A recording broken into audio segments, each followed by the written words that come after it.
Welcome to Ghost Tales, another episode where we have a little fun diving into spooky, supernatural tales of people's experiences and what they've seen, and learning a little bit about history at the same time, just having fun conversations here. With me today is Dana Sizemore with the Surf and Rescue Museum in Virginia Beach. And this has got an amazing history. This has got a lot of history, and this is probably one of the things that people are most familiar with when they go out to Virginia Beach. They see this, it's kind of hard to miss right there on the ocean front. Talk a little bit about, well, first of all, what do you do with the Surf and Rescue Museum? Sorry. Well, thanks for having me. I'm the executive director at the Virginia Beach Surf and Rescue Museum. We're known as the Old Coast Guard Station, and that's where a lot of these stories really, I think, manifested. So I'm the executive director, and just trying to keep things running down there, preserving history, right in the middle of everything at the ocean front. The building we're in was built in 1903 and was saved by the community back in the late 70s. We opened as the first museum in 1981, and there's just a lot of great history to be had over there. It's a lot to take in, and every day is a little different. Yeah, evidently. So talk a little bit about, first of all, the original building was built in 1874, you Correct. said? Talk about its original purpose. So there, the U.S. Life Saving Service, which was before the Coast Guard,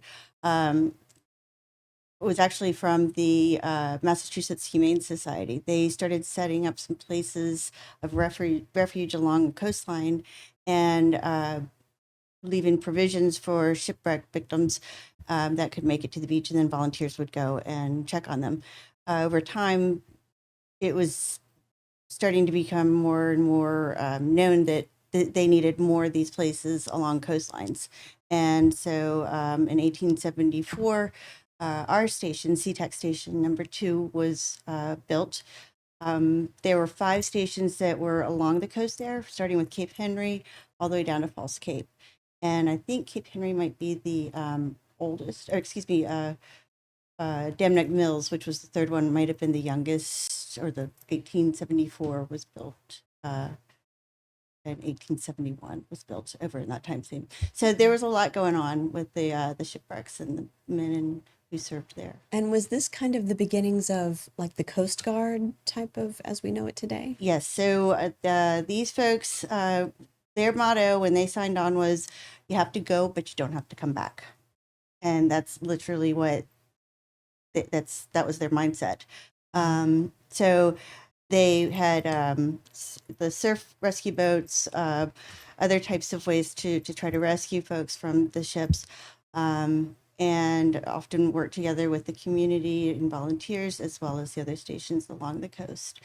And by 1914, as people were seeing that needs more support, they combined the U.S. Cutter Service, which were the boats out in the waterways, Hamilton, the U.S. Lighthouse Service, and the U.S. Life Saving Service, becoming the Coast Guard. Wow. And so their job was essentially if they see trouble with a possibly a shipwreck or something else out in the water, their duty was to go out and assist and render aid as best they could. Yes, and there's paperwork on all the shipwrecks. I mean, it wasn't just like, back in the day, oh, this is a story. I mean, there's actual like paperwork that had to be filled out and submitted on what happened for each wreck. Wow. Going back to the very first, I mean, ever since the beginning? Our first record we have in our log was from 1874, and it was a ship called the A.S. Davis. It went down. It was carrying guano. The surfmen found it in the morning, went back to the captain. They went to go rescue the see what they could do to rescue the folks on it, and noticed that they were all casualties. But it was the first one that they had gone to, so nobody else was living in Virginia Beach at the time, except for these folks, Oh, right? wow. And they look at each other and they see these footprints going over a sand dune. And they're kind of like, I've been with you. You've been with me. We're the only people here. They Yeah. follow it. And one person survived. He dug a hole to keep himself warm. Oh, wow. And when the surfmen came over the sand dune, they thought they found a decapitated head. And it was not. It was just a fellow who was trying to keep warm and survive Keep the warm under wreck. the sand. Yeah. Oh, my So goodness. can you That is, imagine that being your first time out? that must have been quite a shock. Yeah. That's insane. Okay, so it was surf and rescue uh, in operation until when? When did it stop becoming a, a search and rescue efforts and became what it is today? So in the early 60s, the U.S. Coast Guard stated that they were going to decommission it by 1969. And the community, knowing that, started to pull together and wanted to make sure that whatever they did, that they preserved the building because there's so much history there. So many families that have served there. I didn't know this until I started working there. I had a great great uncle and a cousin that served in the station I'm Oh, actually in, which wow. is super cool. And my great great grandfather, the brother, served over at Cape Henry. Oh, wow. What a And neat and history. that's another one of those experiences where I'm just kind of like when certain things happen, I'm just like, thanks, Yeah. like That's so. their spirit, kind Yeah, of. yeah. Yeah, that's so neat. Oh my gosh, what a heritage. I love it. Okay, so when we come back, we're going to talk about some of the odd things that have happened, and there are plenty of them that Mm-hmm. have happened in this building. So much history, and of course, with shipwrecks galore right off the coast there. I mean, we are known for all these shipwrecks that happened Yeah. in our area. This is insane. We're going to get to some of those strange, unique things that are happening over there when we come back. We'll be right back.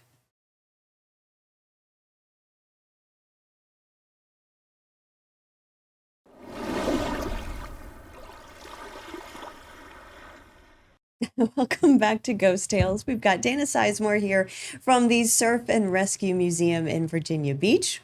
Welcome. Thank you.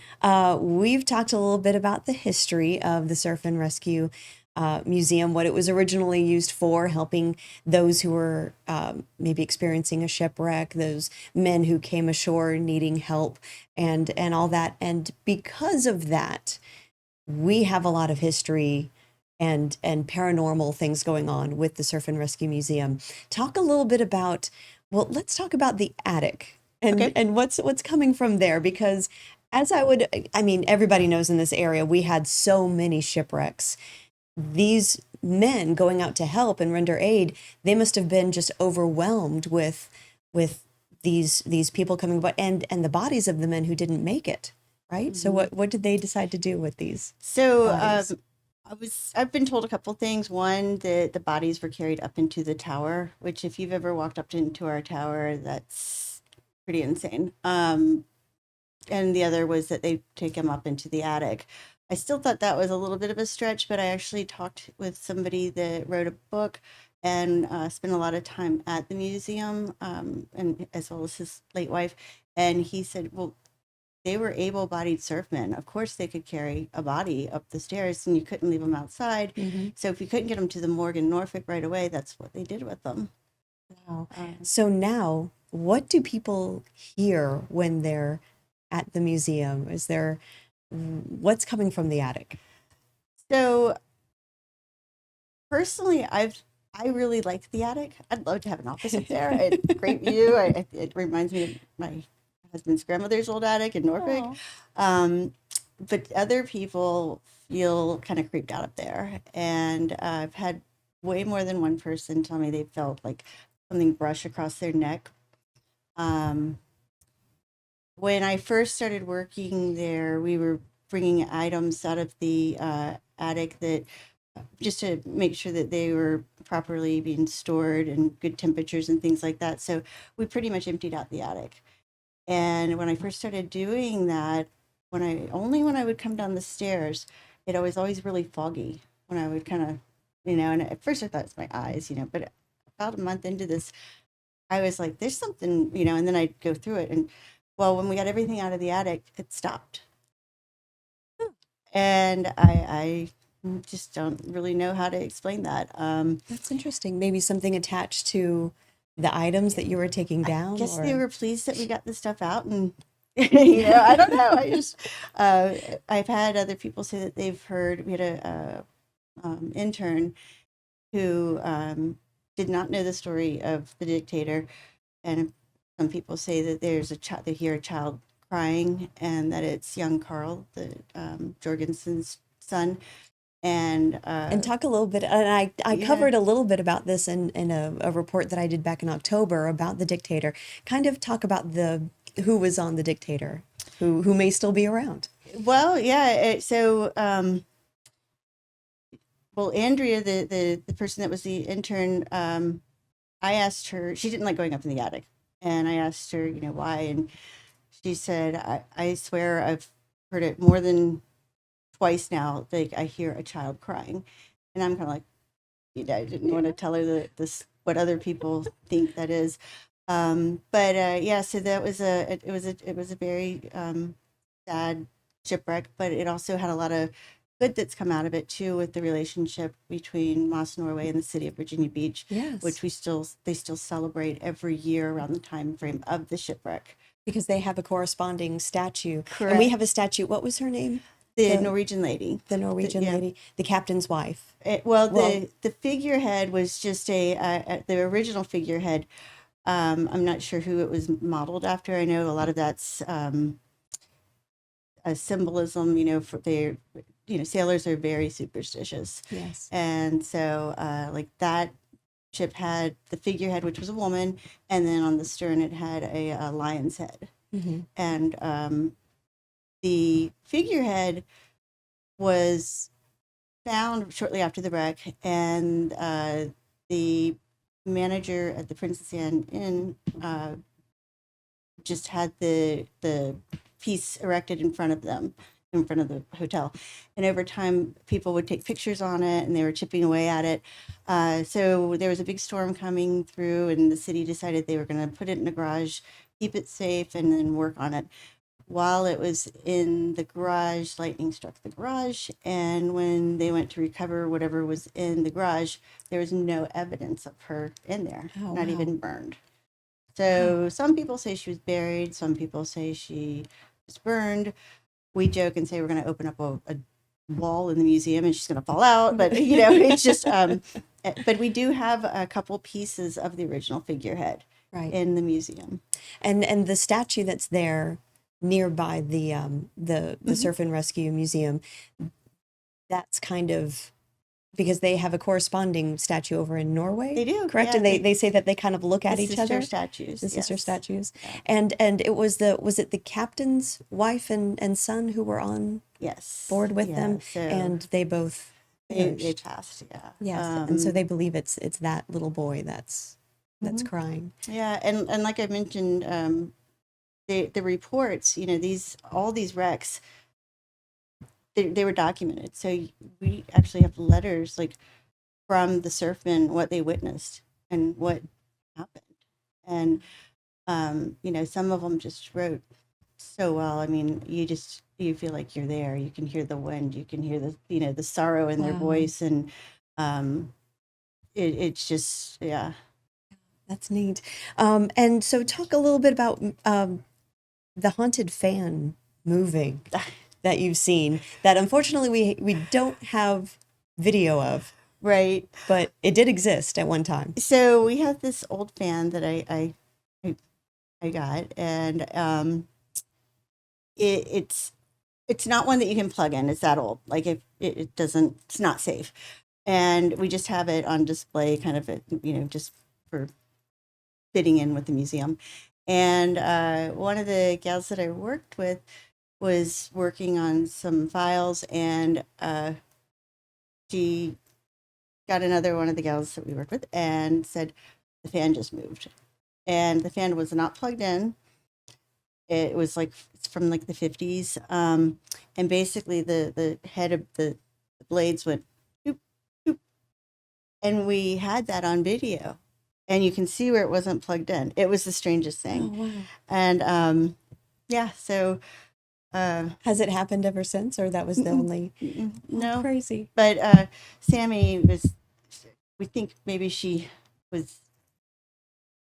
Things were attracted to her, and she was like, "I don't want them to be." And You're attracting the spirits. there was another thing in the gift shop where I was just walking in, and Sammy and one of our volunteers were behind the gift shop area, and they looked at each other and were like, "Did you see that?"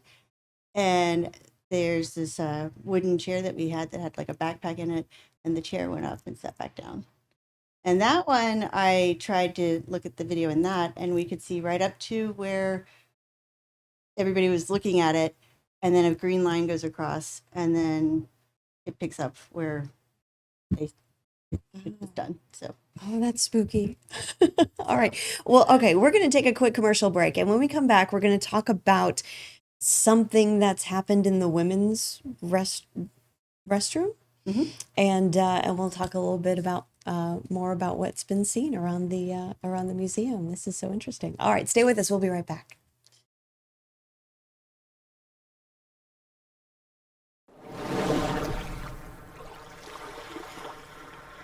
All right, we are back on Ghost Tales talking about the Surf and Rescue Museum in Virginia Beach. Dana Sizemore is with me today. Talk a little bit more about, you were just telling me about when y'all were, was it a renovation and folks were pulling up the floor? Yes. Talk about this man's experience with that. So the tower is amazing. It's 52 feet up from the ground. It's just a sentinel right there at the ocean front. It's great views, and it was in need of a lot of repairs, especially the catwalk. And it took a few years to actually get all the paperwork in place, and with historic review board and the city and all that, but we finally got it together, and it was about 9 months of repairs, and now we have a beautiful, nice, solid catwalk.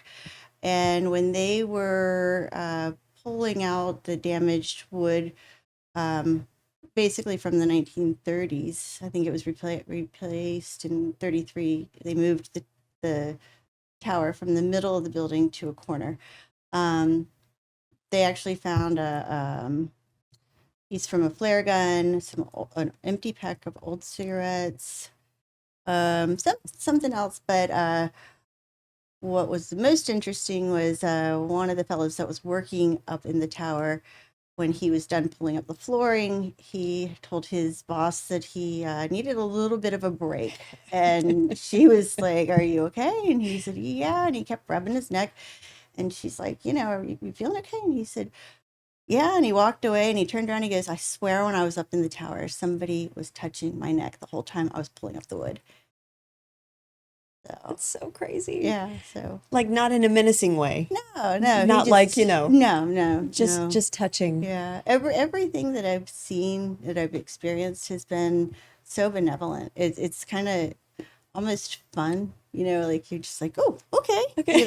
That's new. thanks. Yeah, exactly. That's funny. Okay, so that's an important thing to know too. If you go in and you take a tour or something, you're here, it's going to be a nice, pleasant, maybe a little spooky, some things weird happening, but nothing menacing. No, not Correct. at all. And I'm pretty sensitive to that stuff. I was actually going into this position. I actually prayed about it, because I